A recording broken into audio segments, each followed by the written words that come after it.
Hello, good evening, and welcome to the LFC Daytrippers Transfer Agenda Show. I'm your host, Keith Plunkett, and tonight I'm joined as usual by Gav Doyle and Grizz and Gav, how are you? Great. I'm in great form.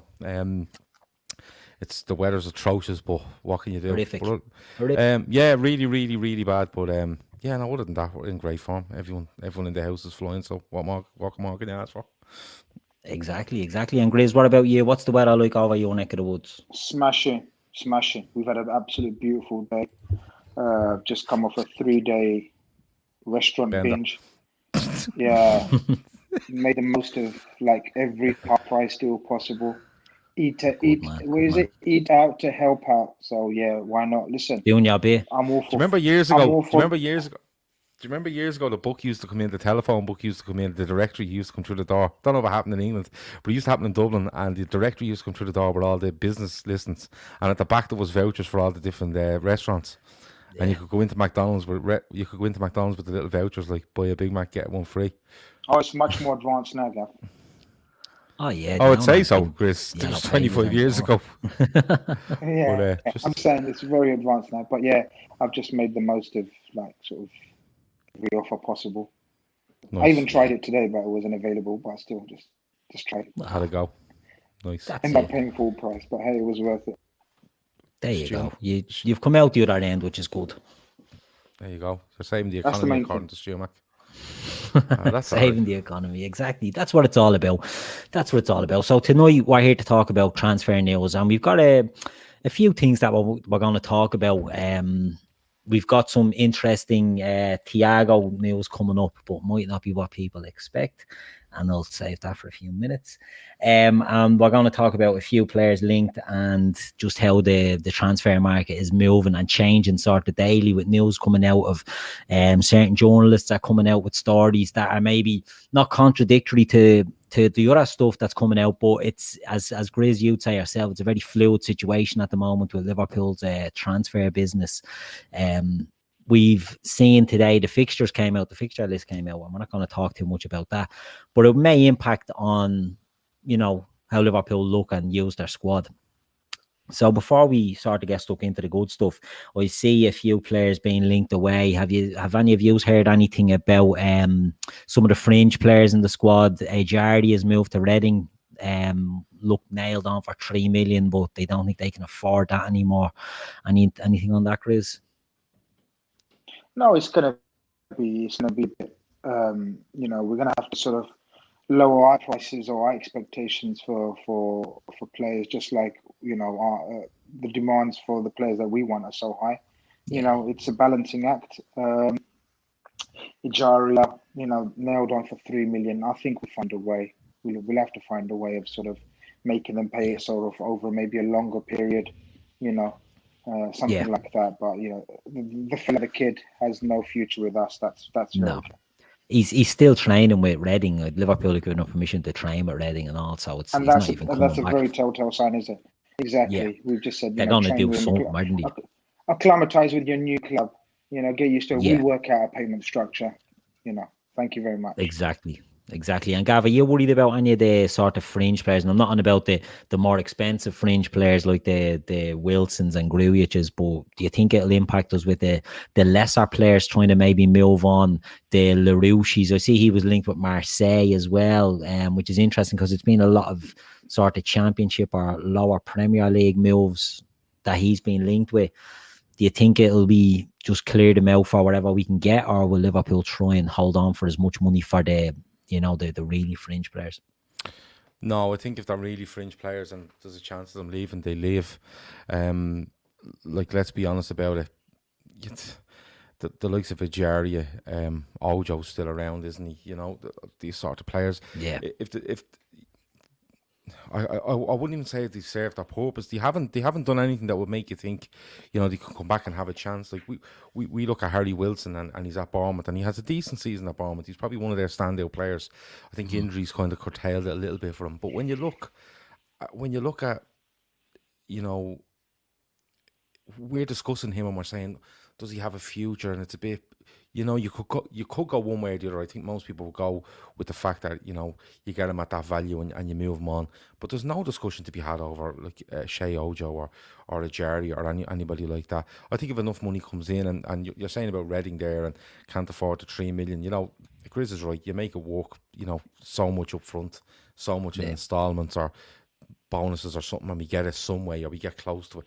And the same will happen. And like people go, oh well, they don't really matter, you know, those transfers, but they do, because if you throw 3 or 4 of them together and you're sitting with 10 or 12 million quid, it signed you the left back we've just signed, and instead of people going around saying, oh, we only spent a lot of money on this left back, you've bought that left back and you still have the lot of money. So it's not a case of penny pinching, it's not, but kind of, you know, the way things are now, those smaller transfers that you just kind of wrote off when you were when it was coming into the reckoning, you know, in years gone past, they add up now, and they add up to something where you look at a player and you say 25 million now, he was 40 but he's only 25 now, and we're only giving 12 up front. Well, them players have paid for it. So I don't listen, whoever they get rid of, I don't think there's nobody kind of stand out where you go, oh, he might have a chance. I don't think they do, and I think you get what you can and you move on. Yeah, exactly. You get what you can, but I think you get what you can, but I think we're in a very good position in terms of not many have had a bad. Do you know what I mean? So whoever's gone out on loan, so let's say Ojo, Ajaria, Wilson, we know, they've all had good loans, positive feedback. Even Nat Phillips, you know, he's very highly thought of, you know, at his club, you know. So they've all been successful loans, which always helps when it comes to negotiating, when it comes to sort of, you know, getting the extra million or $500,000 for it. You know, even Larouci, you know, some standout performances last season when he came in. You know, French clubs will have looked at that. They will have said, look, he's come from Liverpool, you know, champions of the world. You know, even for, you know, we're talking about sort of the kids and sort of the really outsiders, but so even players like Grich, Wilson, Shaqiri, you know, they come from Liverpool. It's not a joke anymore. Do you know what I mean? We can ask for stupid price, some may think, but they've been coached under Klopp. They're coming from Liverpool Football Club.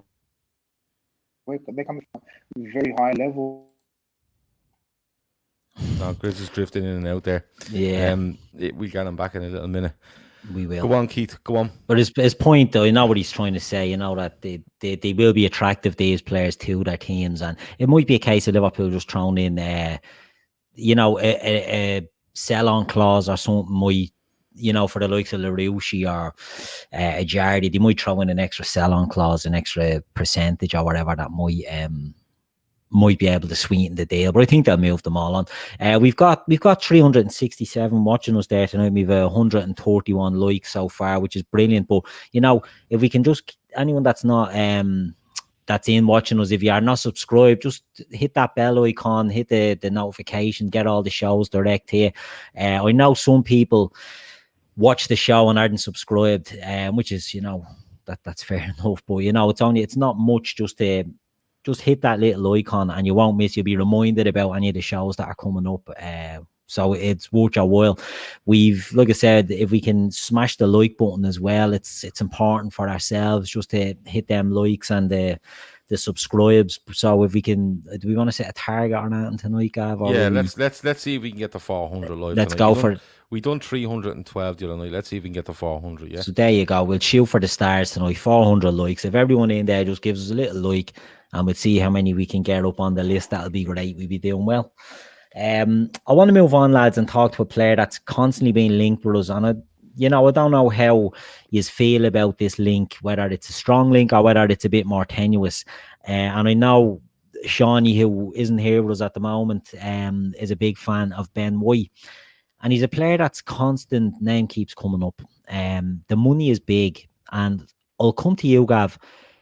What do you make of the links to Ben White? And do you think it's a do, or do you buy into the 30 million or whatever it's going to cost being too much for the centre-back for Liverpool this summer?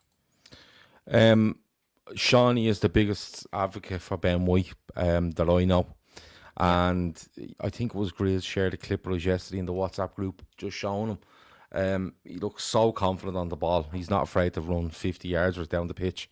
Might give a few Liverpool fans in the main stand a bit of a heart attack, but quick, good in the tackle, good on the turn.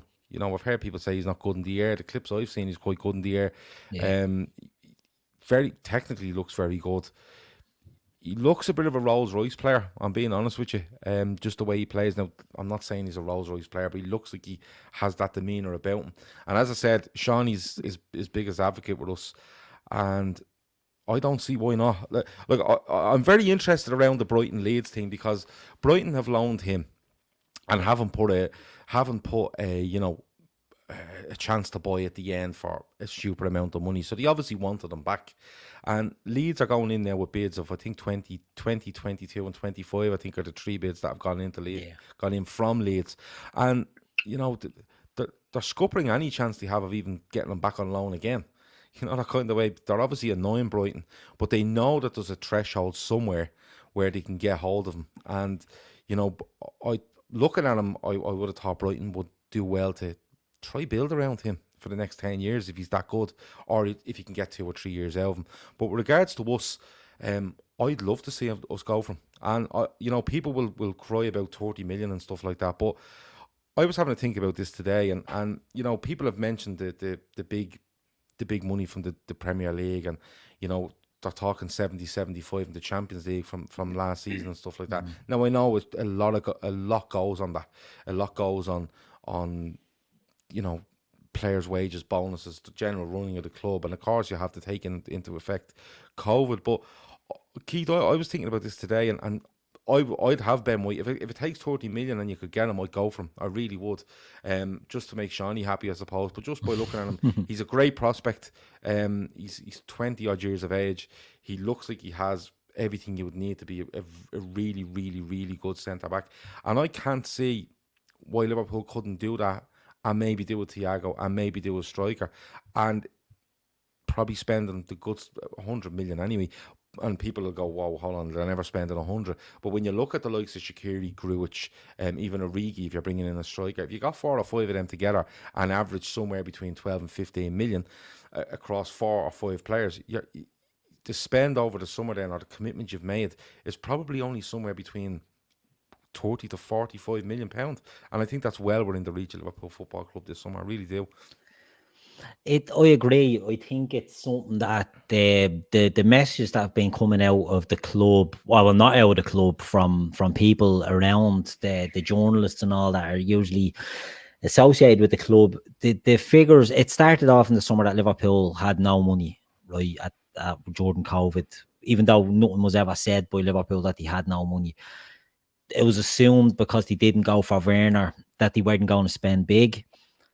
Again, not based on really anything. It was all assumption. And it seems to be changing all the time whether Liverpool are going to spend big. I think 100 million is very easy to do in this transfer window. Grizz, would you think that's too much, or do you think it's a doable amount of money? Would you agree with Gav that, you know, the figures being bandied about are realistic and something that we could do? They are realistic, but we won't do that. I don't think we would. I don't think we will. I think we would have. I think Ben White was, from what I was told, Ben White was the number 1 centre-back choice pre-COVID. But it's just in a situation now where I agree with Gav. There's a lot of assessing to do at the moment. I genuinely think there's a lot of assessing. And the fact that this window goes into sort of, another 7-8 weeks left of it yet. There's so much more to assess yet. I mean, look, Ben White, Brighton are sticking to their guns and saying, look, they're quoting the same prices that they were quoting pre-COVID, right? And they're not taking anything into consideration at the moment. But it's just my opinion that these clubs that are saying, sort of like your Watfords and your Brightons, you know, and even your Norwiches with the Jamal Lewis incident, I think they'll. No, Chris is gone they're again. Just putting on a brave face at the moment, off the window, whatever. But am I not here? You're here, but it's very, very bad. Only in spirit. Oh, he's gone. He's gone again. gone. The Brighton thing, I mean, Brighton can say what they want about holding out for this amount of money, but I think Ben White said he's not going to be re-signing with Brighton. So it makes it maybe a bit of bluster and bravo at the start of the window, Gav. Would you reckon there could be a bit of that in? There could be, like Stevie says, Gav's the world's gone mad. Gav's saying 30 million for Ben White, but Gary Murphy then says get him for 30 million or get him in 3 years for 60 million. It's a no-brainer. Go for him now. That's what I'm thinking. And I'm not. Listen, this isn't one of those things where, for me, it's not one of those things where it's just, oh, we really like him, pay the 30 million. It's a position we need. It's a player we really like, and it's not undoable. It's not beyond the realms of possibility to do. And I go back to, like, people are saying, you know, you'll never get that sort of money for people in the situation we're in now.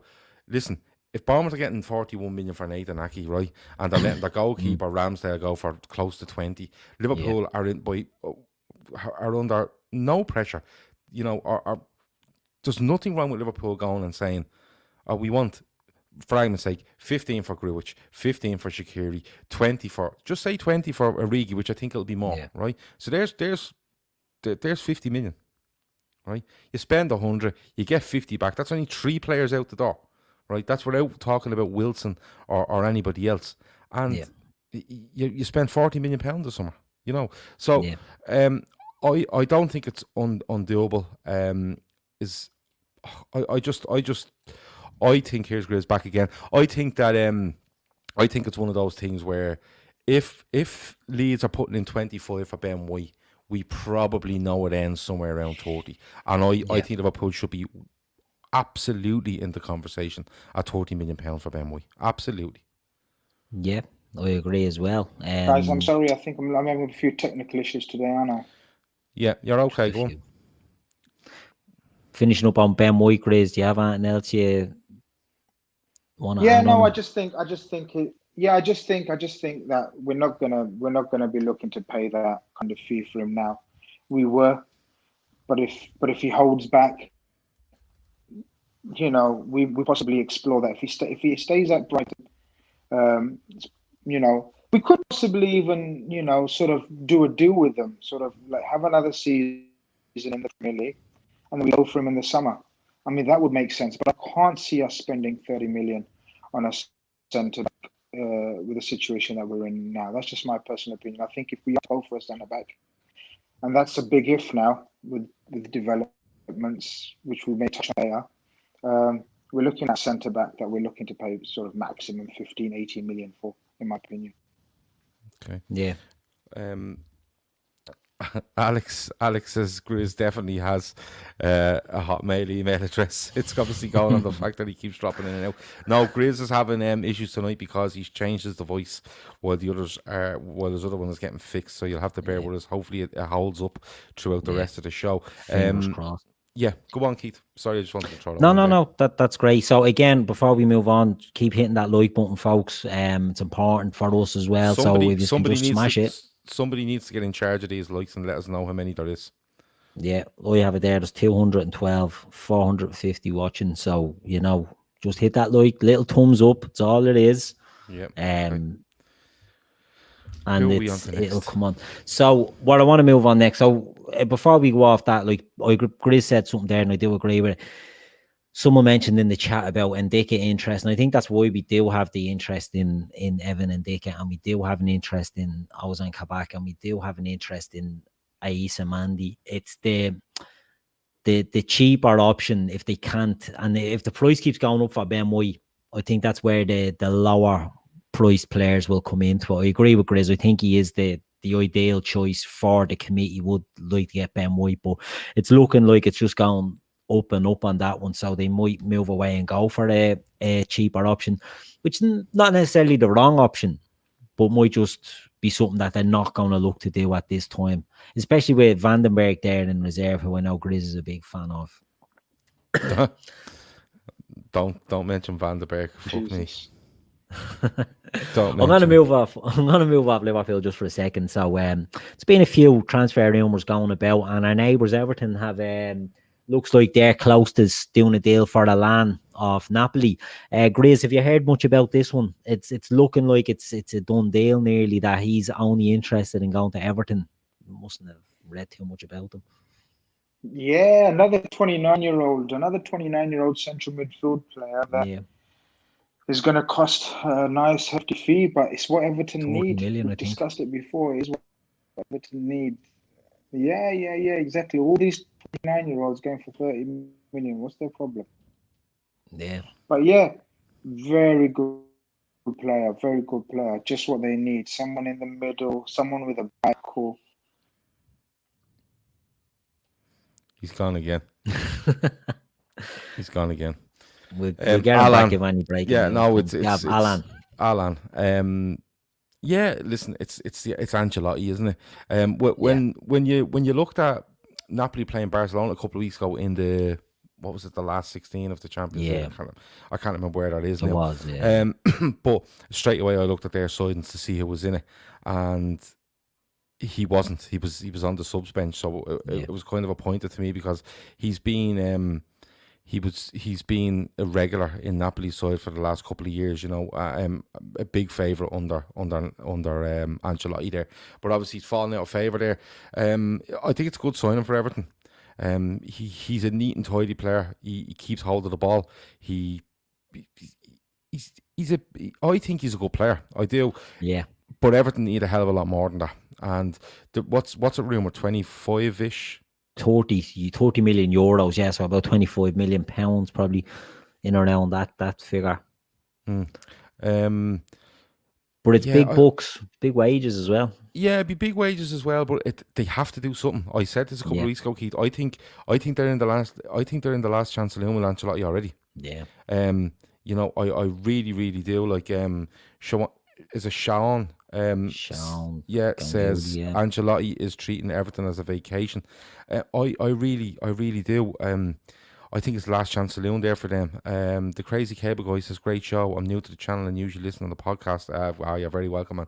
Get to the live chat as much as you can. But people do listen to the podcast, but obviously listen to the live show. You get involved and we try to get as many comments in here as we possibly can. But it's a good signing for Everton. It's 25 odd million pounds.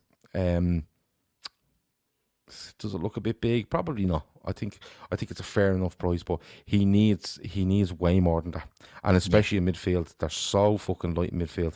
They're so lacking in ideas in midfield, or lacking in even what direction they're trying to go in midfield. I think he'd be the first one where he's going to go and he's going to sit in that midfield for them, and he's going to be a dedicated CR, because they haven't had one properly since what's his name? Ghana.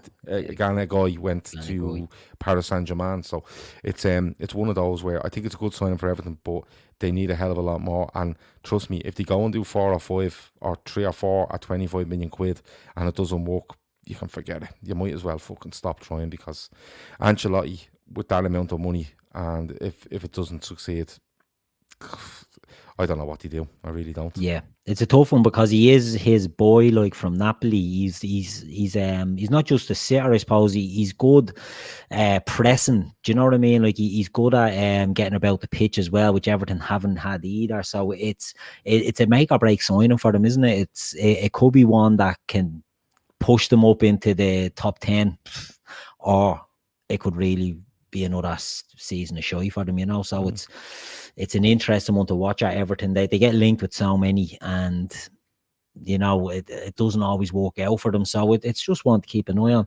Another one that's happening, a big Thiago news now that I'm going to break. He's in talks with Fiorentina. That's Thiago Silva, not our Thiago. A lot of rumour about Thiago Silva going to Chelsea and being offered to the Premier League, but the Italian media are reporting that he's in talks with Fiorentina. So anyone that was looking forward to seeing the Brazilian centre-back from PSG coming to the Premier League, it may happen, it may not happen, but is he one you wouldn't mind seeing? I see a lot of people saying they wouldn't mind seeing him as their fourth choice. He won't come and play fourth choice. About 300,000 a week. I don't know. Zach said he's new to the live chat. He's been listening since 2014, but this is fantastic. You're very welcome, Zach. And listen again then when it's available for download later. One person said they only read super chats. I don't know what that is. it's not us. Definitely not us. But Chris Back reckons Thiago Silva to Chelsea on a free. I think he was offered there, wasn't he? There was He's talk been of him being offered to a offered lot there. of places, yeah. I think he'd be great for Chelsea. And the reason Yeah. being, I think he's the sort of one that you could bring in, because Chelsea they've a couple of decent prospects at centre half. Yeah. You know, They've and no leader in there. exactly. To take a hold of them. I think if they wanted to do something like a three at the back, which they've tried a bit under Lampard, I think he could be very good just to marshal the defence. He's a very good defender.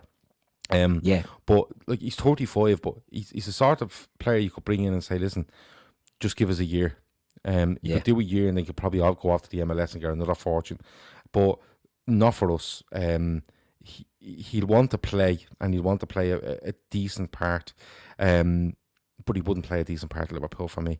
I think it's Van Dijk and it's Gomez, and if Liverpool are going to bring somebody in, I'd like to see it be a lot younger to challenge Gomez in the long term, and that's why Ben White appeals to me so much. But it's one of those where there's a couple of sides that could do with Thiago Silva, but Fiorentina, 4 million a year or something is that the thing I'm seeing. But he'd be a good signing for a few teams, but you never know. He can't be looking for one more big payday. He's got to be being paid a bleeding fortune by Paris Saint-Germain. So it's probably more of a project thing that he might be looking at. And Fiorentina could be it. Chelsea could be it, but he could do a job for a couple of defences in the Premier League. Arsenal is another one, actually.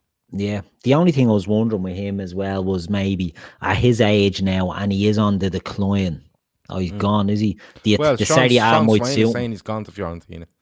Yeah, he could be gone. I did read that they were in deep negotiations, so it could be a done deal. And it'd probably make more sense if he did go back to Serie A, if he's getting that bit slower, maybe the Premier League could spit him up and chew him out, that way. So maybe it's a sensible one. But you mentioned Arsenal there, and Stephen O'Connor mentioned in the chat there that he's surprised no one has gone for Malang Sarr on a free transfer. Malang Sarr's a centre-back, plays left-hand side, can play left-back. I think he played for Nice, and he's out of contract. He's only 22 or something. He's very young, highly rated centre back, and he's been linked with Arsenal a lot, and he hasn't gone anywhere. But Arsenal, it is surprising that Sarr hasn't been strongly linked with other teams. As I said, he's on a free, so I don't know what's going on there. But I want to move on to Arsenal for a sec, Gav. They're being linked with a lot of players now, and they're being linked with a move for Gabriel, centre back from Lille, a Brazilian centre back, a very good player now. I think they're in a head-to-head with Napoli to try and get him. But this is the one that broke earlier, that he's apparently agreed a deal with Arsenal, okay? Yeah. And Kevin Sullivan says he believes Sarr to Madrid is close. So there you go. I wouldn't be surprised. But this is Gabriel, from Lille, 22 million. Yeah. Now, apparently what's gone on there is that he's agreed a deal with Arsenal, and then his agent turned around and basically offered him to Manchester United. So I don't know what's going on, but they're looking.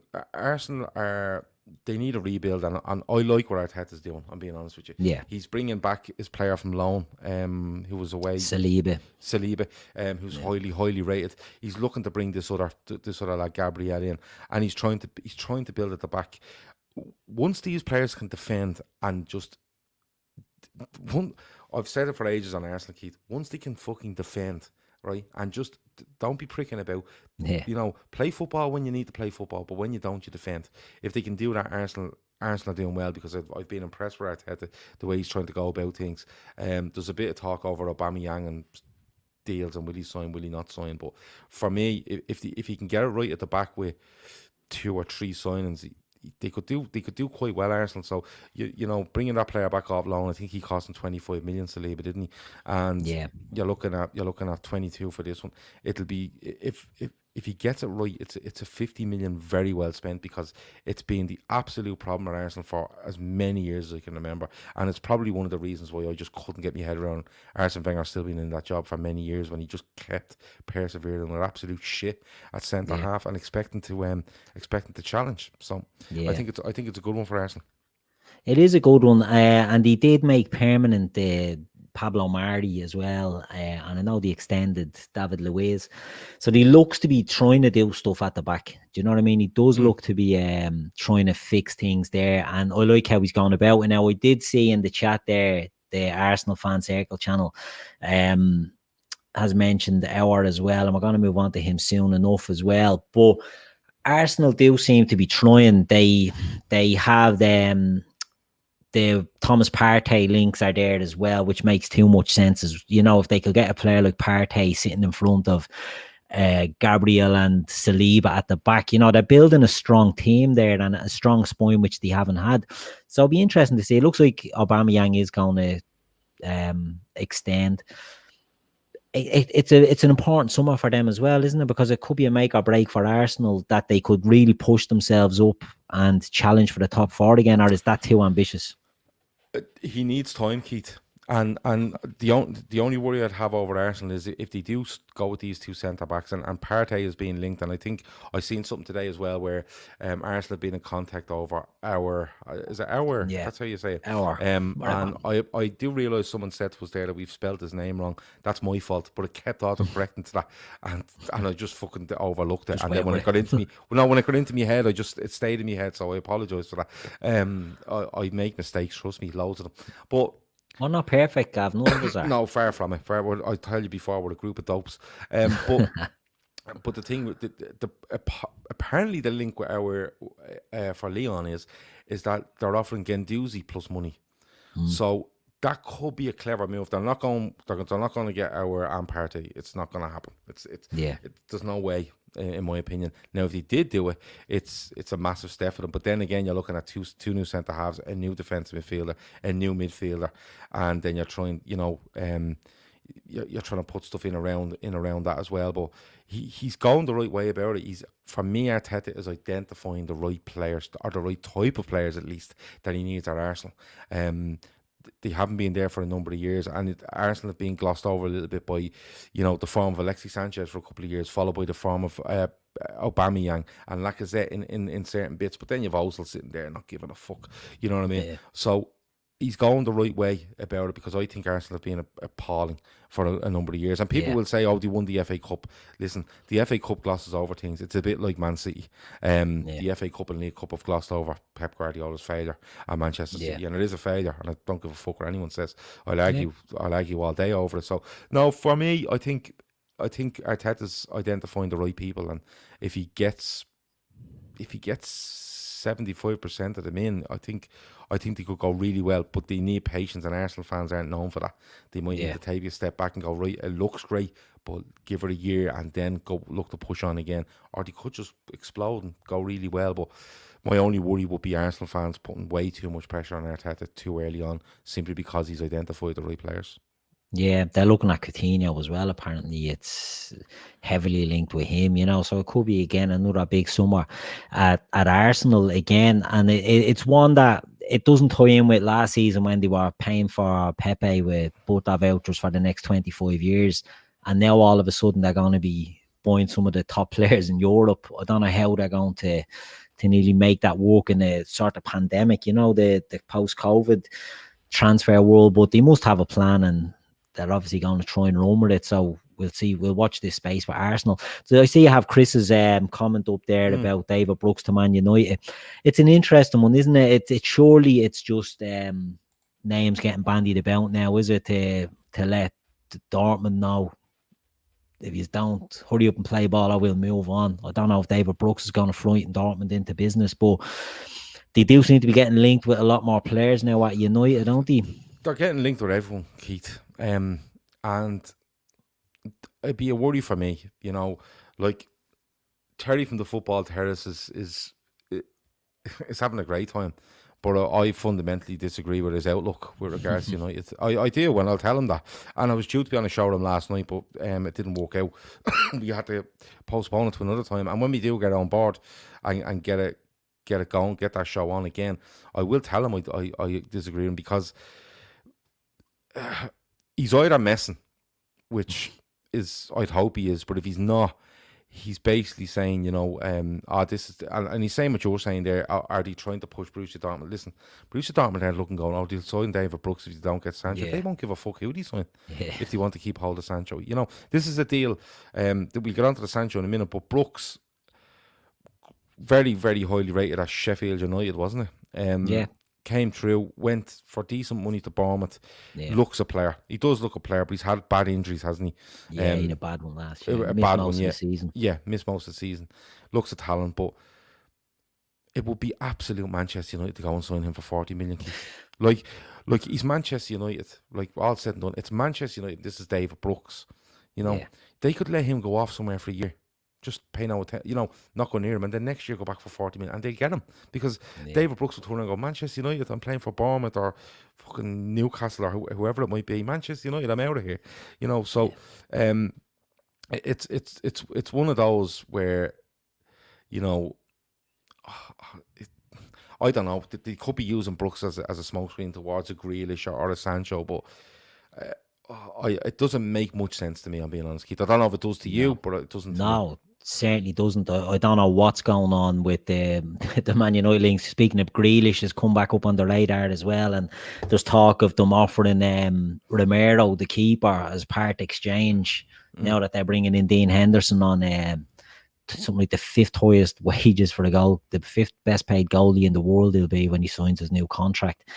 I don't know what they're doing over there at United. I don't know how much they rate Romero at, but I can't see Villa diving on that for Grealish unless there's 60 million on top of that.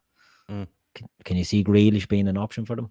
But so they're linked with Grealish and they're linked with Brooks and they're linked with Sancho, right? So if you add them all together, it's 200 million quid.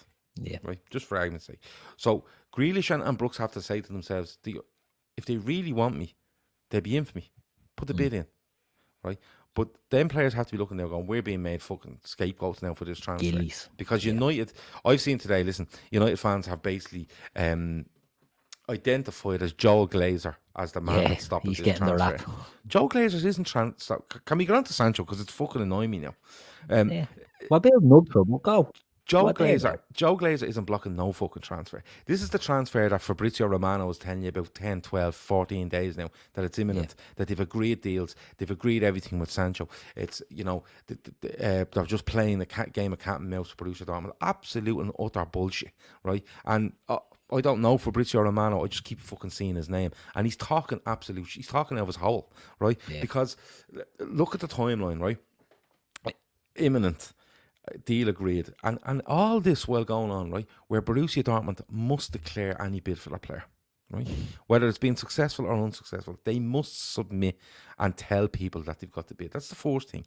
The second thing is, it's being widely known that there's an intermediary looking after things for Borussia Dortmund, so he hasn't got near his fucking agent. So while all this intermediary stuff is going on, and while all this imminent stuff is being spouted around, right, nothing has fucking happened. Borussia Dortmund have said it's 120 million euros, I think it is. We want it all, or fuck off, right? Yeah. Now today, it's, Borussia Dortmund have given United permission to speak to Jadon Sancho.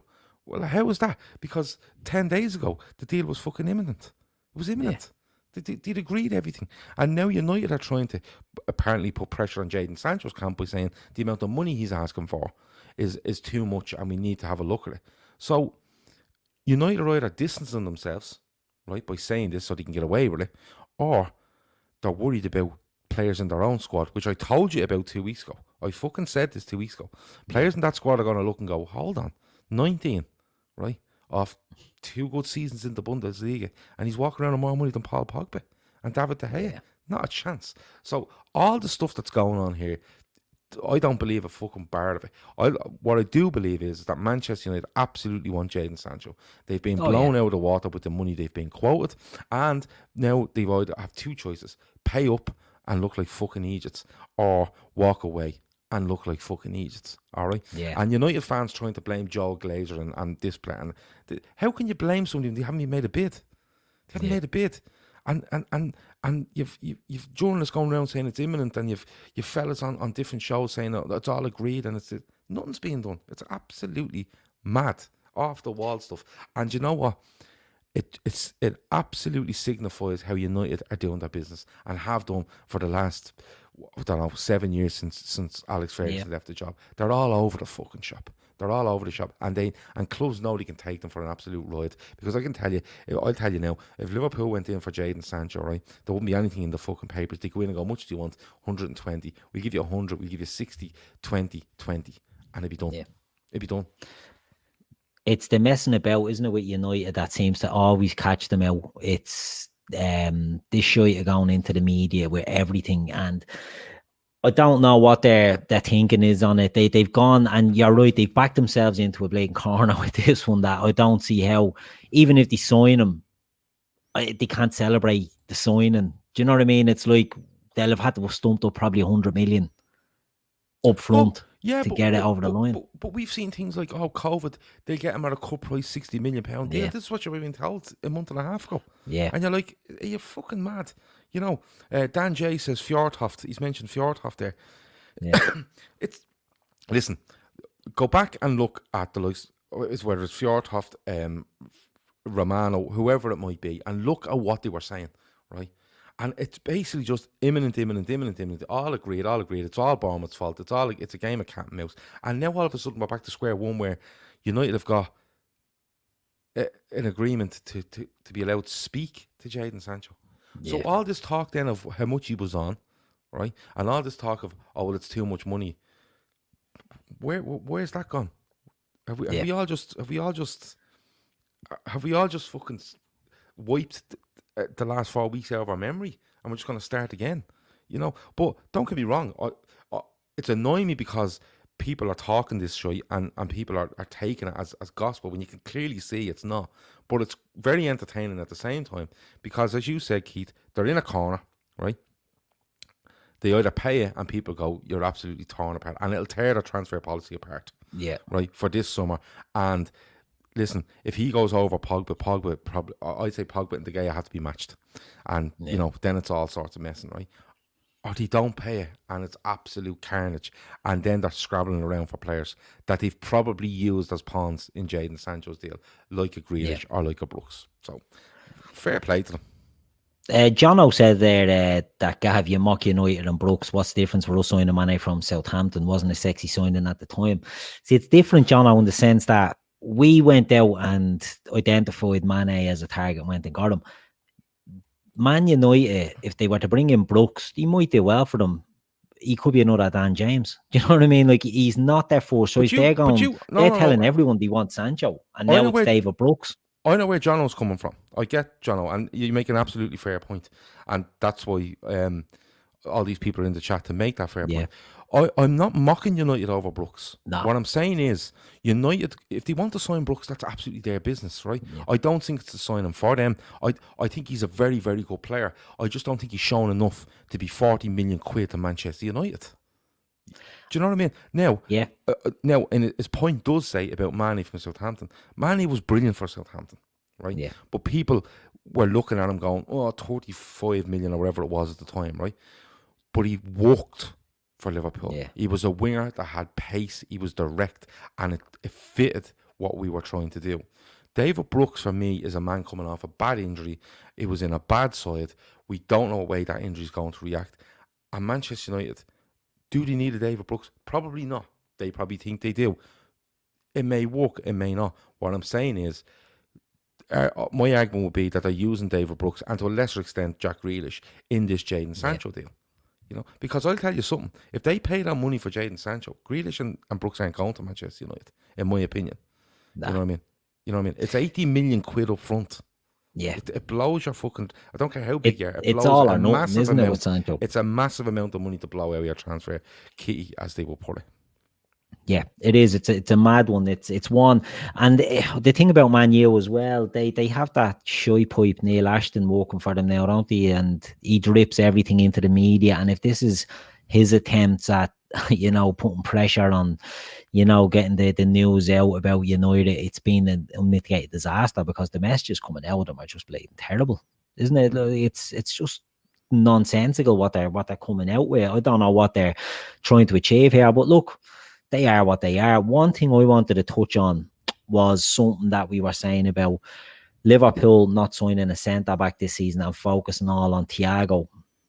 Do you see a situation where Liverpool, well, we're going to talk about Thiago in a second, where Liverpool were to sign Thiago in midfield? And I know Melissa already came out and done an article about stockpile of midfielders and maybe a logjam there. Could you see a case where, and some people are saying they won't buy a centre-back and could you see them not signing an attacker and doing the Thiago and a centre-back with an eye on what's happening with Sancho at Man U, that they could look at it next season? Because what Klopp doesn't want to buy players just for the sake of having them. If he thinks he could get Sancho next summer, he will not buy a forward now this summer. Could you see something like that happening? Well, it harks back to the Virgil van Dijk thing, doesn't it? When it didn't go right, and he waited that, whatever it was, 6 months, and got him. You'd be waiting a little bit longer this time. But Will O'Moran says there, Liverpool meant to be linked with Jadon Sancho. Meant to be stealing at the deal under the United's nose. Grizz is talking about this quite a bit.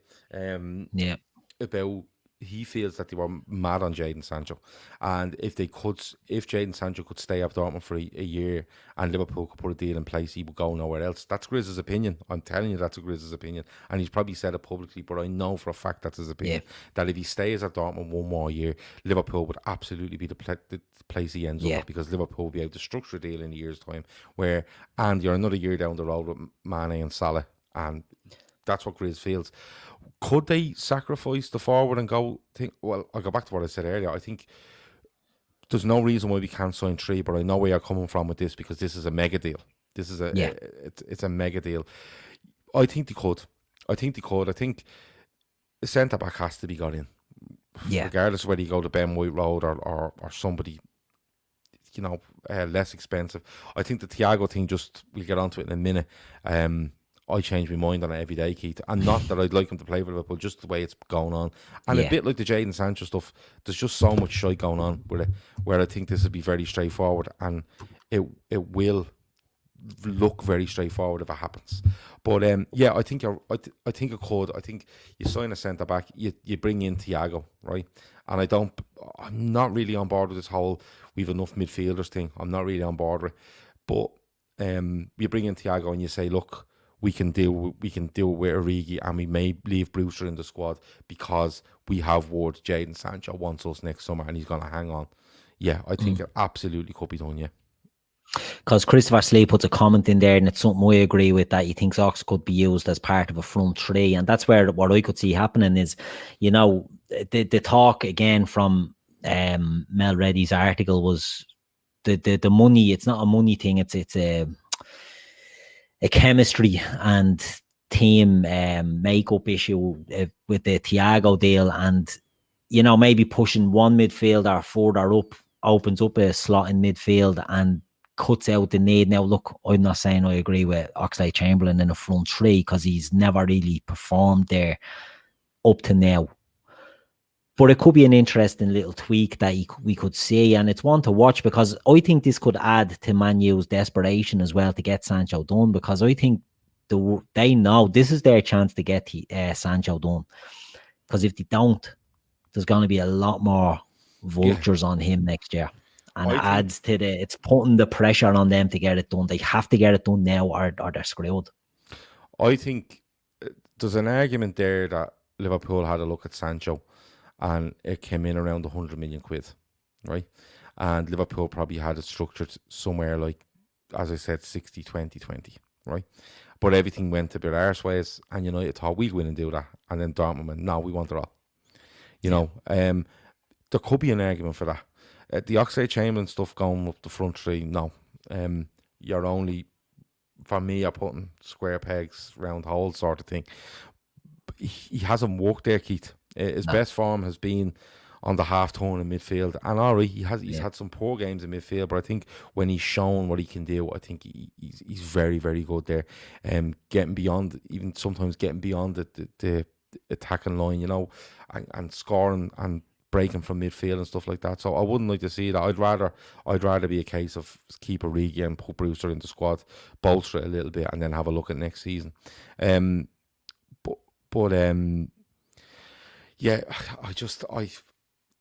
The longer it goes on, believe it or not, I think the more chance United have of getting it. Because I do. I think the longer it goes on, something will break. somebody will something break. gives somewhere. Something gives somewhere, and I think it'll be United to give, and I think they'll like Grizz said earlier, 6 or 7 weeks left in the, in the window. 6 or 7 weeks is nothing. Before we're sitting here going, there's 2 weeks left. You know what I mean? So I think the longer it goes on, I think United will just end up having to press the button on them and go. But it is holding up everything else they're looking to do. Now, if they get 4 or 5 weeks down the line and Dortmund will refuse to move and United don't want to put out that sort of outlay, then they're in trouble, because now they're 2 weeks out and every other player, that they're looking at goes up 15, 20 million, because why not?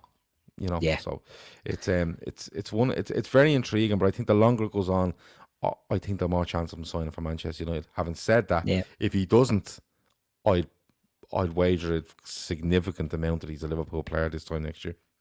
Yeah. Before we move on, a lot of people in the chat are asking, is Grizz not on tonight? Grizz was on earlier on, and he had technical issues, and I think he's still trying to cycle his internet there to get it back up and running. It's not happening for him, so I don't think he's going to get in. No, he's just messaged me there just to apologise. He said he's having issues. It's actually he uses a laptop every night. The laptop is being repaired, and he's tried to use it on a phone tonight. He didn't want to miss out. He didn't want to let us down. He tried, it didn't work. He tried on multiple occasions, but listen, it'll absolutely be sorted for next Tuesday and the transfer show. So stick with us, keep sharing, keep liking, and we have all his notes anyway. We have everything he wants to say, so I'll tell you what he said. We do have his news in front of us. We're on 288 likes, folks, and 550 in there. So what's that? 112 short of 400. Yeah. Come on, listen, Grizz is at the fucking leaving us high and dry here. If anybody's watching, please hit the like button. An anti-Nuno like, please. And keep tweeting Grizz with free Nuno. But hit the like button, and we get it to 400, and that'll make up for Grizz deserting us. That's it. Azim put a comment in there, Carl Pilkington and Gerard Butler on the chat tonight. I'm assuming he means me and you, and I'm assuming that you're getting Gerard Butler out of this. I hope so, just because I have hair. Is that your burner or something, Azim? No, it's not. I don't have a burner. I barely have my own Twitter account at this stage. I don't use it. This is outrageous. Carry on. Carl Pilkington couldn't have done better than that. Couldn't have given me Jason Statham or something, Gerard Butler. Carl Pilkington. Good show. Give it to myself, you know what I mean? Yeah, fuck it. Go on, Jay. But if we can't, look after ourselves, who can we look after? Precisely. So one thing I want to move on to now, Gav, is the talk around the Liverpool midfield. And we've named this show Cometh the Hour. We've seen over the last couple of weeks, Houssem Aouar playing for Lyon in the Champions League, and he looks an absolutely sensational young midfield player. And he's a player strongly linked with Liverpool, has been. And I know he's getting linked with Arsenal at the moment. Grizz is going to apply some more. Yeah, that's it. I'm getting Phil Mitchell and Tyson Fury and all now. Brilliant. It's brilliant. What's wrong with playing Jason Statham? I got Jason Manford the other day. Jay Spearing is in there as well. But go on. Anyway, I'll keep it on. Anyway, Houssem Aouar, he's been strongly linked with Liverpool for a while. It's not going to be Houssem Aouar and Thiago Alcantara coming into Liverpool, because we don't have space for one, never mind two. Have you seen much of Aouar over the last while, Gav, and what do you make of him as a player? I've watched him a little bit, I have to say. Look, it's no secret I don't watch French, German, Italian, a bit of Spanish football I do watch. But on, I suppose, Grizz and Shawnee and yourself talking about French football, I had a look at him. I've had a little bit of a look at him. He looks quality, doesn't he? He really does. He screams Man City at me, to be honest with you. I think the thought is I think the thought is 40 million, but it's probably gone up to 60 million euros now because of his Champions League. The Champions League, he's got to a semi-final of the Champions League. He looks quality. He absolutely does. But there's an argument, Keith, that he's better value than Thiago. Yeah, I agree. And that's what I'm sort of getting to. It's for the age. it's more in line with what FSG would want to do. And maybe for the way we like to play, he's more of a Gini replacement than Thiago. And I know we'll come on to Gini as well. But Gini seems to be the logical one out, doesn't he, of the midfield would want to come in. Now, Aouar is he's a player that is very much creative with the dribbling, and Thiago is much more of a passing metronomic midfield player that'll keep the ball moving and take the play over. I can't see him coming to Liverpool, to be honest. I agree with you on Man City. And the Arsenal link is interesting. As someone pointed out, the Arsenal fan pointed out earlier that Juninho and Adu have a good, close relationship, and they're both the technical directors. He would be good to see him in the Premier League, but maybe not in the pale blue of Man City, wouldn't he? I think he'd add a lot to them. He'd add a lot to... I think he'd add a lot to most Premier League sides. I'm being honest with you. The way he plays, he'd add a lot. He'd add a lot. Like, let's be honest. He'd add something to Liverpool. He'd add something to Spurs, Chelsea, Arsenal, City, United. He'd add something to any of those. But having said that, like, if we're talking around 30 million quid or 30 million euros or whatever it is for Thiago, and this fella's 60 million, although he is younger. I don't know if the ceiling is there to be better than Thiago, but you could flip a coin for the value in both deals. I don't see him signing for Liverpool, I'm being honest with you. I think it's one of those where the timing is probably wrong. I think if it was a year ago, he might have got it. Yeah, I think it might. He's blown up now. But we're looking at Thiago, and we're looking around the Gini Wijnaldum thing, which we go on to in a minute. But Aouar is just it's a step too far. It's too many changes to an area that we like to be very functional in, and I think it might be one that gets away from us. I don't even know if we've gone for it, but I think it gets away from us. I think it absolutely smacks of Manchester City. Although if Arsenal got him, I think. Is there an argument to say Arsenal is a better move? We're Arteta there, and he's trying to build something, and build around them. Yeah, instead of going to that fucking head case of Man City that's melting his own brain, and he's melting his own team's brain as well now. So I don't know. Play him at left full or something. I'd have him tomorrow, but I can't see it. I just can't see it happening. But it's one to keep an eye on because things change very quickly. Kush Kapoor in the chat there makes a good point. Thiago is a better player now. Thiago is, let's make no bounds about it, Thiago's a better player. He's one of the top players in the world in his position. Sean, he said it the other night, there's not many better than Thiago in midfield, and I think he would push us over the edge, which is what we want, rather than maybe to slowly bring in Aouar into the team. The Thiago stuff at the moment, it's have you got Grizz's notes there in front of you on that one, Gav? Thiago?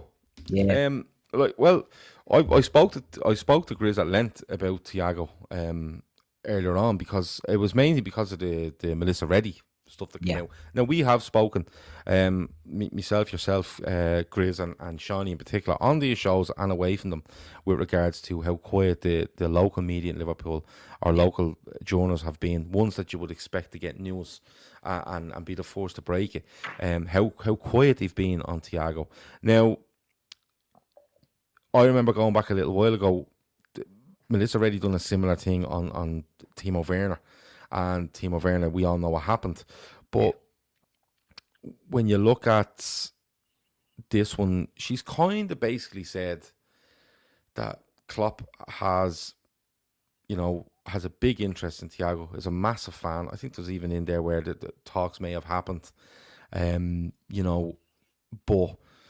there's a bit of a backlog in the, or a logjam as you called it, in midfield, and maybe it's something where one player has to move on in order for Thiago to come in.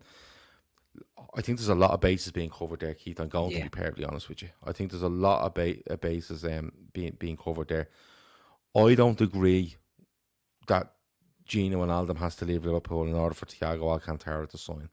Grizz's latest opinion on this is, and he's been fairly steadfast in it, is that talks have gone on for ages. Okay?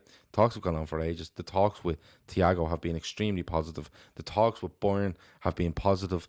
but they are slightly away from each other with the value, and both clubs will renew, not start, but resume talk after the Champions League final, which is tomorrow, the next day, isn't it? Sunday, is it? That's where Grizz is on this.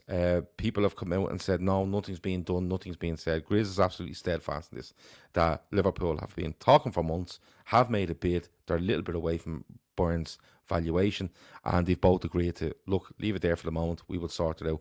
But as far as he's concerned, Thiago has basically spoken to Klopp, agreed terms with Liverpool, and it's just a case of meeting somewhere in the middle, I suppose, with Thiago. And going on it, I think it happens. I genuinely do. Like, Winner Pool there says, short story, Klopp wants him, FSG don't. Do you agree with that? I don't agree with that. No, I don't agree with that. I think it's not that FSG don't want them. I think transfer decisions are made and FSG get thrown in too much if something doesn't happen. I think there's a load of them involved in the whole transfer process. So you've Klopp, obviously, you've got Edwards, you've got Michael Gordon, you've got, representing FSG. And I think if they didn't want them, we wouldn't be still talking about them. I don't think there'd be this much of a link. I think they do want them. I just think with any move, and FSG especially, are businessmen that they're not reckless as such with their spending, and never have been with Liverpool.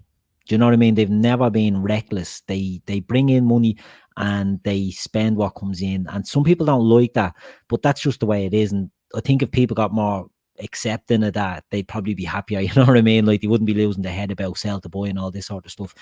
I think they'd like to get Thiago, but the deal itself, with the year left on the contract and the fact he can talk to him in 5 months for free, means that, will they have a value of him?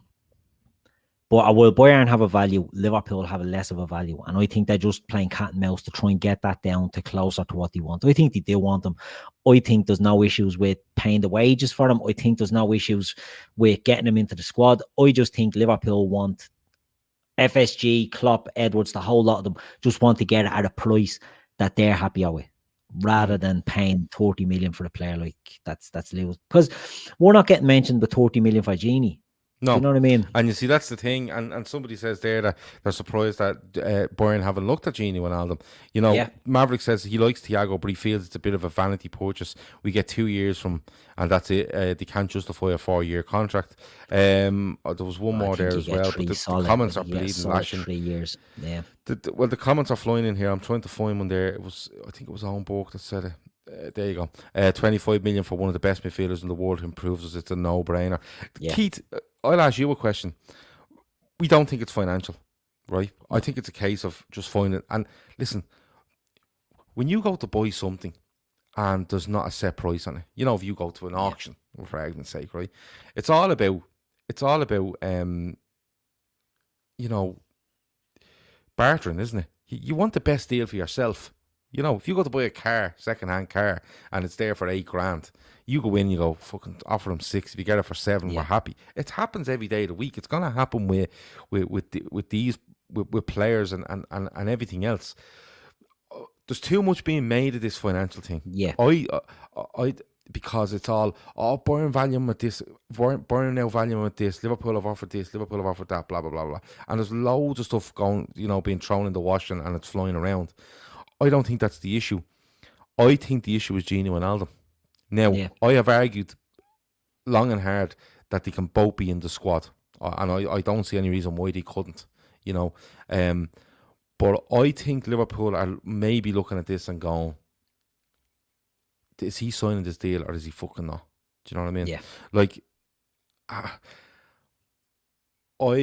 I'm coming around to the way, and Andy will be fucking delighted to hear this, but I'm coming around to the idea that Liverpool are trying to get a concrete kind of feeling on Gini Wijnaldum before they move.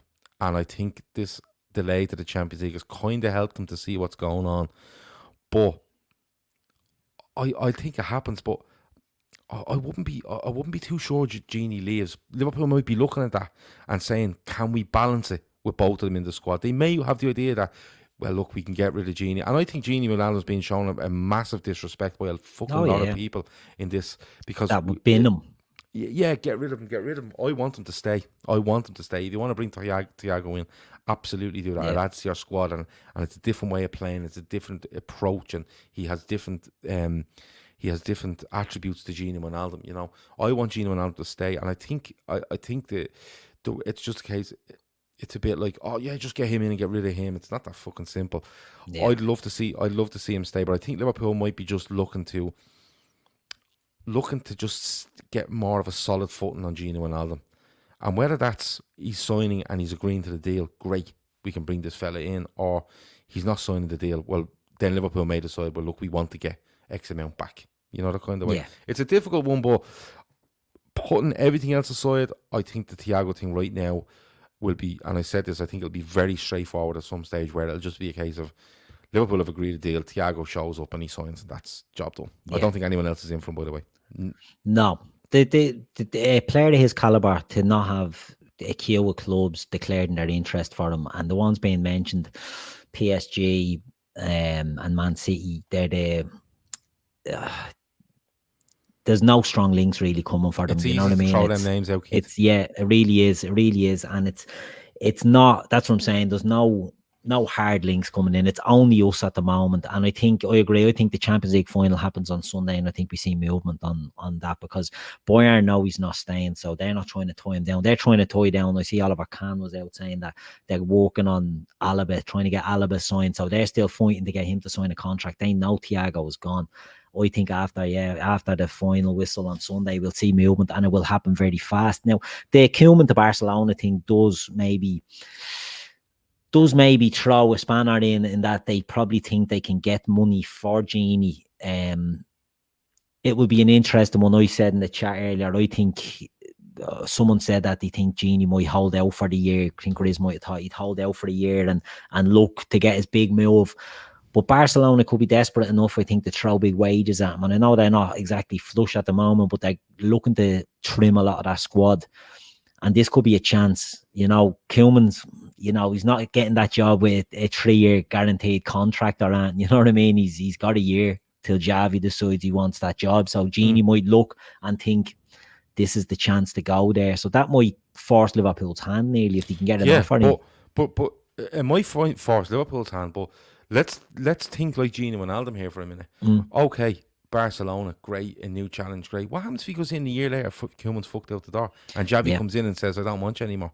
Okay, he might get a bumper deal and he can sit around on it, but Gini Wijnaldum doesn't strike me as the sort of fella that wants to sit around you know, on the bench all the time, or not even in a squad. Then he has to look at another move, and then he's probably moving from Barcelona to God knows who, and he's saying, should have fucking stayed at Liverpool, should have signed that deal, you know.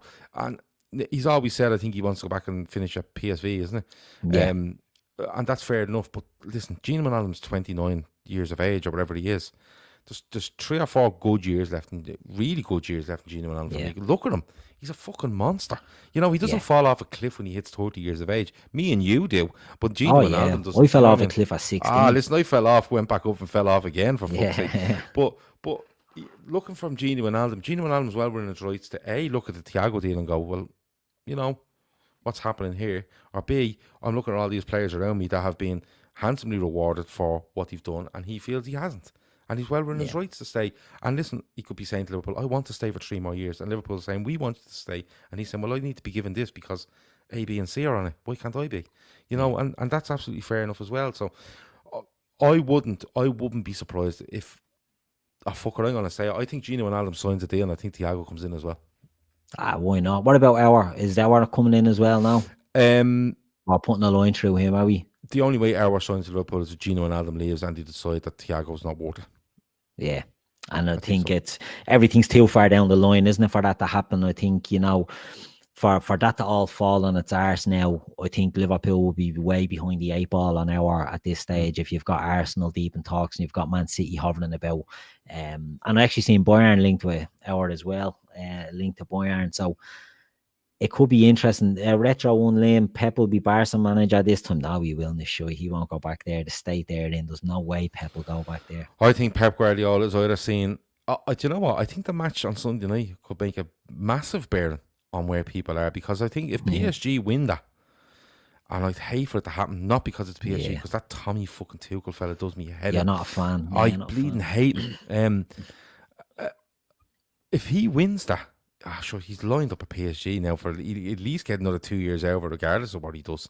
But I think PSG or Juve are the next job for Pep Guardiola. And if I was to put money on it, I think it'll be Juventus, simply because they've put the other lad in charge. And I don't know. Pirlo, a legend. I think but I think they're on the wane just slightly. Juve. He's getting them probably at the weakest they've been for 4 or 5 years, would you say? I suppose you've got a resurgent Inter there as well with Conte. He's flying, and Jesus, the ex-Man United players are doing brilliant for them. Yeah, so, you love to see it. But no, I think Pep for me, it's Juve or PSG, and PSG might be out the window for him if they win that on Sunday night. Although I can't see it happening, I think Bayern will do them. Yeah, I think that's slaughtered him myself. I wouldn't be surprised to see Pep going somewhere like Boca Juniors or something mad like that over to Argentina for a couple of years. But that's just my opinion. That's probably not right. But I think Xavi is nailed on to go into that Barca job whenever he decides he wants it. And that might be a couple of years away, because he mightn't want to go in with the rebuild that they have to do. So maybe Koeman, who is a Barca legend, scored a goal that won them their first European Cup. Yeah, he could be the man that sort of oversees the transformation, gets the younger players back in. It'll be interesting to see there, but I wouldn't be surprised. He's such a fan of Gini Wijnaldum that I wouldn't be surprised to see him pushing the boat out. I think Gini goes to Barca, and I think we sign Thiago. That's what I think will happen. I know Grizz was talking as well about sort of poo-pooing around doing a deal, waiting to get Thiago for free next summer. I think Grizz said that it's his understanding is it's going to be now. It's not going to be one that hangs around. Did you hear anything about that? Thiago? Yeah. You know, the rumours that Liverpool will wait and try and get him on a pre-contract in January for next season. Can't really see that one happening. No, I can't see. No, Thiago moves this summer because A, he wants to move this summer, and B, Bayern, as much as they spend, are very good with their money. So they're not gonna let 30 million quid slip through. They simply aren't. Yeah. I think he definitely moves, and to be honest with you, you're looking at it now. The Champions League final is on Sunday, which is the 23rd, isn't it, of August? And before you know, you're in September. Before you know, the league's starting. You know, you're what are you? Were we 3 weeks out from the league now? So it's not far. And he wouldn't want to be coming into a side, you know, at the end of September, start of October, like a deadline day move. He wants to get in and get in with the lads and playing and knowing what they're about. So I think all parties in Thiago will want to, you know, Bayern will want, well done, thanks a million, best of luck. Liverpool will want him in, and the player will want to go and get it done as quick as he can and settle himself as quick as he can. So for me, it's one of those. This one I had to laugh. I did laugh about this. Michael Keane to Barcelona. That was a brilliant one, wasn't it? Yeah. Oh God, good to see they have a sense of humour. Yeah, Michael Keane, being linked with Barcelona. Apparently, he's one of the 3 players that Ronald Koeman has insisted on when he arrived. Imagine arriving as Barcelona manager and saying, "Listen, I'm not taking the job unless you get me Michael Keane off Everton." Gini Wijnaldum, Donny van der Beek, and Michael Keane. So that's Gini Wijnaldum. Who's the last one there? Sorry, Ronald, I didn't catch that one. Roy Keane. It's Michael Keane. It's absolutely fucking mad. It really is. You love to see how many likes have we got? 346. We didn't get to 400. We didn't get to 4. We'll go again the next time. We'll try again. Yeah, we'll try again. The chat again is being kicking. It's been loads of Pickford. That's one I'd love to see. Yeah, that's one I'd love to see. Ter Stegen has a bit of an injury at the moment, so that could be the answer. Jordan Pickford to Barcelona. Yeah. Susan says, you guys are such a refreshing change. Love your streams. Thanks a million, Susan. Thanks very much, Susan. That's all we try to do. That. We try to come in here, chat about the news. If we've any news ourselves, we give it out there. We take names from the chat and we go with it, and we have a laugh at the same time. I think that's exactly. The most we're not trying to be, making out or something. We're not. We're just closing in. Chat. We're closing in on the old 4,000 subscribers as well. I think we're only about 400 short now. There you go. We're flying on that. Yeah. Any update before we finish up now, Gav? Because I don't think there's much more news to talk about. I think we all agree that we're going to get a centre back, we're going to get Thiago, we're going to get Sancho, and we're all going to be happy at the end of this transfer window.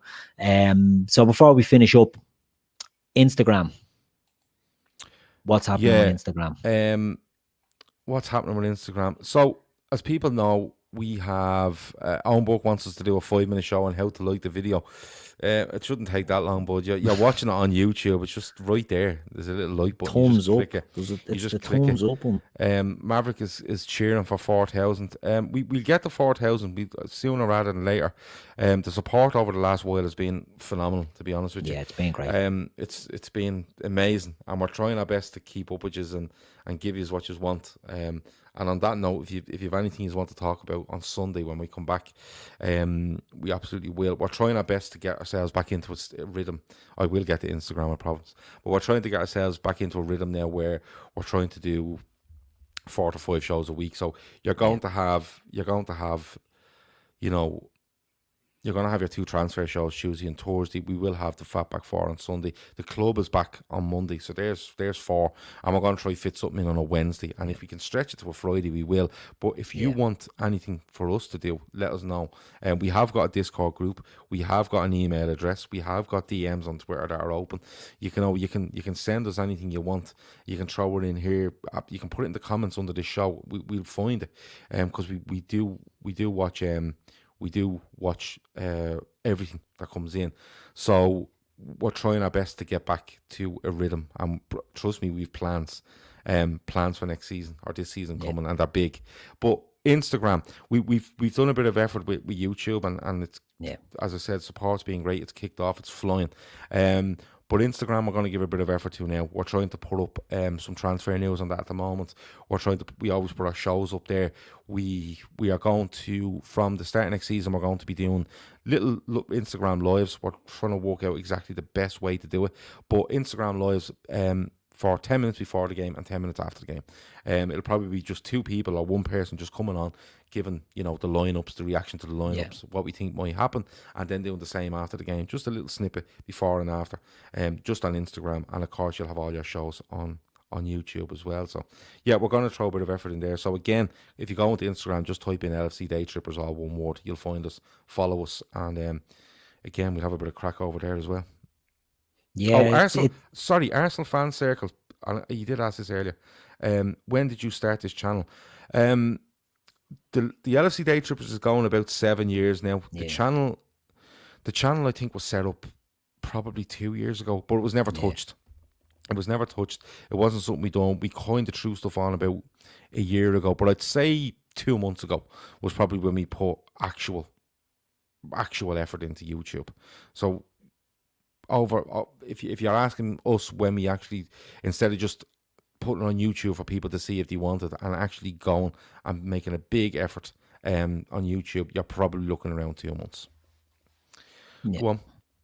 No, that's true. But I think you were doing yourself a disservice there, Gav, because was it last summer you start doing these sort of on your own, the YouTube stuff? Talking about all those sort of things when there was fuck all to talk about, you know what I mean? So you started building it from there. Daily shows, you are probably doing 5, 6 a week on your own, you know what I mean? I was doing 5 a week on my own, and then I was doing one on a Sunday then with the lads. Do you know what? A heavy slog, like. Yeah, I took a career break from work, and I just decided I was going to give it a bash. I like talking about Liverpool. We have great listeners, but I was doing it live every day, but I was literally putting it out there just for people to see. It was still, we were trying to get it to download. But that was about a year ago now, but I suppose it was just putting it out there live, and it was great, and it was Periscope, and it was YouTube, and if it happened, it happened, but we were always getting it for our download, but really trying to really trying to push it over the last 2 months, I suppose, putting a lot of effort in. And it's not only me and Keith and Grizz and Shawnee, it's loads of people putting loads of effort in. So, yeah, it's going very well, and we'll try to do a bit on Instagram. And we're working hard, very, very hard on season 2021. Yeah. And like that, we've stuff going on in the pipeline. I know we had our competition with the 3,000 subscribers, and we'll have news on that soon enough. We'll have something to let you know about how that competition is going. We're waiting for the weather to clear up. Well, see, this is it. Yeah, this is it. I'm not. Listen, lads, I'll do most things for you, but I'm not going out on monsoons to hit golf balls in wheelie bins from 50 yards. You know, other pods would. They wouldn't, trust me, they wouldn't. But it's no, we will get that. We've narrowed it down now to 5 finalists.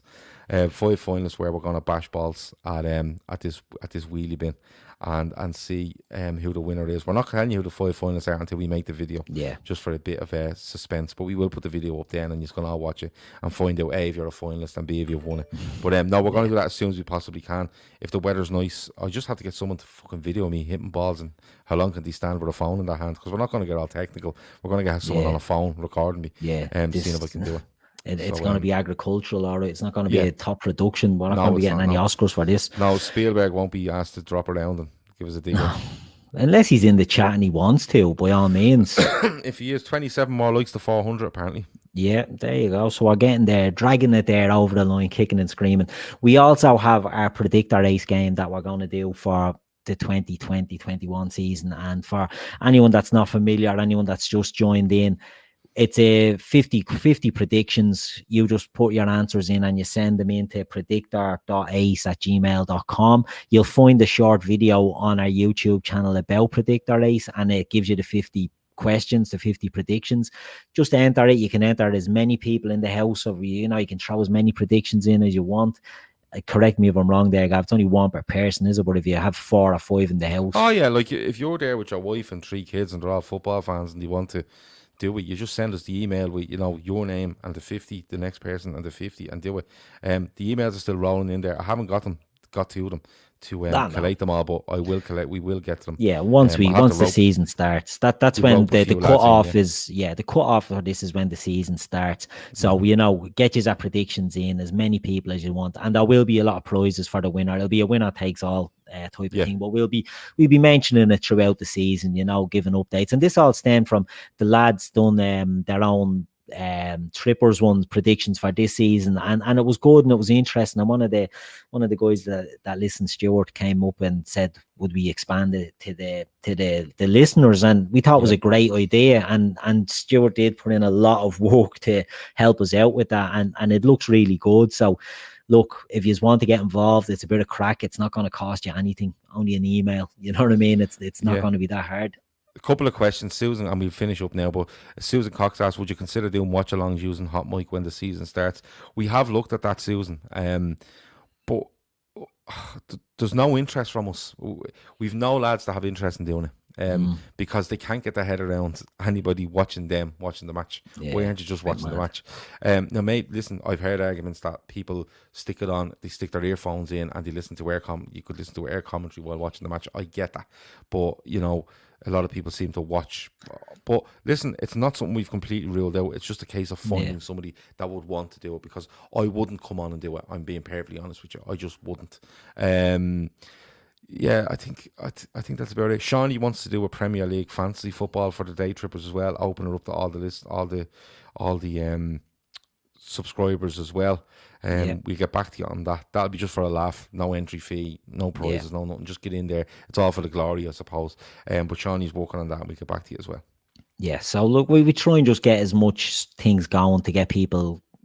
One of the big things that we have about this show, this channel, is the interaction with the chat, and it really is brilliant, and it's something that, as Gav said there, the last couple of months the shows have popped a bit, but that's been a lot down to the chat, the interaction we've been having with the chat room, which has been brilliant, and we just want that to keep on, you know what I mean? So the more things we can do to involve the people in the chat, that's what we're in it for, you know what I mean? So look, we come up with as much as we can keep it going. And you know, who knows what the next thing? Maybe we'll be watch-alongs, but I don't know. I don't know who wants to listen to us, but sure, we'll see.